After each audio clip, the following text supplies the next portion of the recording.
मैंने आरोह पाठ पुस्तक से काव्य खंड में पाठ 5 पढ़ाया था। उसी का मैं शेष भाग आपको पढ़ाने जा रही हूँ। पद्य खंड। 4 भाई 4 बहनें, भुजा पाई प्यार बहनें, खेलते या खड़े होंगे, नजर उनको पड़े होंगे।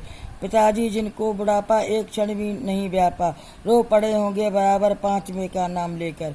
इसमें कवि ने कहा है कि मेरे 4 भाई और 4 बहनें थीं। मेरे भाई भुजा के समान सहयोगी और कर्मठ हैं, बहनें प्यार की भंडार हैं। मैं जानता हूँ ये सब भाई बहन जब घर में खड़े होंगे या खेल रहे होंगे तो मेरे पिताजी को नजर आए होंगे, तब उनकी क्या दशा हुई होगी मैं भली भांति जानता हूँ। यद्यप मेरे पिताजी की अवस्था बहुत बड़ी है, वे वृद्ध हो चुके हैं, किंतु उनका शरीर युवाओं की तरह पूर्ण स्वस्थ है। उन्हें बुढ़ापे की कमजोरियों और बीमारियों ने छुआ तक नहीं। ऐसे मेरे पिता मुझे 5वें पुत्र को घर में न पाकर रो पड़े होंगे, वे मेरा नाम ले लेकर रो पड़े होंगे। विशेष पिता के स्वस्थ किंतु भावुक व्यक्तित्व का ज्ञान होता है। दूसरा, भुजा पाई में उपमा और अनुप्रास का संगम है। अगला, पिता के फपक फपक कर रोने का बिंब अत्यंत सजीव है। छोटे छोटे वाक्यों और तुकों के सारे कविता सचमुच मनमोहक बन पड़ी है। अगला पद्य खंड। 5 मैं हूँ अभागा, जिसे सोने पर सुहागा, पिताजी कहते रहे हैं प्यार में बहते रहे हैं।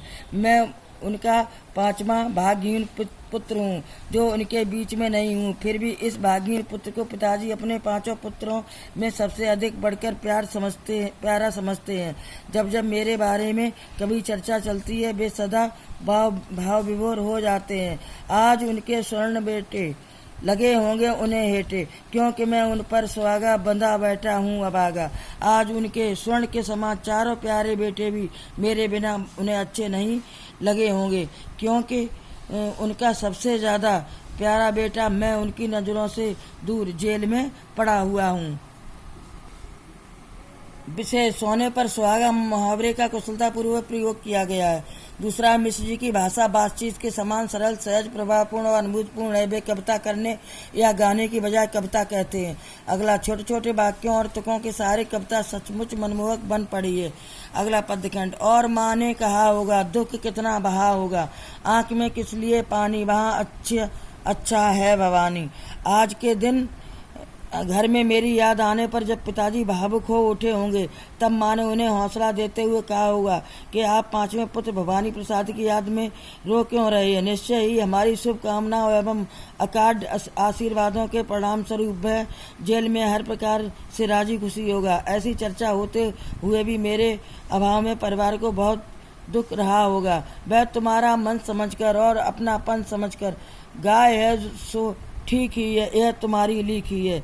माताजी को ढाढ़स बनाते हुए कह रही होंगी कि वह देश के प्रति भावनाओं और अपने प्रति तुम्हारे अपनत्व की पहचान कर यह जेल गया तो उसने उचित ही किया है। 5 पाँव जो पीछे हटाता को मेरी लजाता, इस तरह हो न कच्चे, रो पड़े और बच्चे। और यह देश के प्रति इस पवित्र कर्तव्य से विमुख हो जाता तो मुझे वीर जननी को लज्जित ही करता। यदि आज ऐसे अवसर पर तुम अपना मन छोटा करोगे, अपनी कमजोरी प्रकट करोगे तो तुम्हें देखकर अन्य बच्चे भी रोने लगेंगे। बच्चों, शेष पाठ कल पढ़ाएंगे।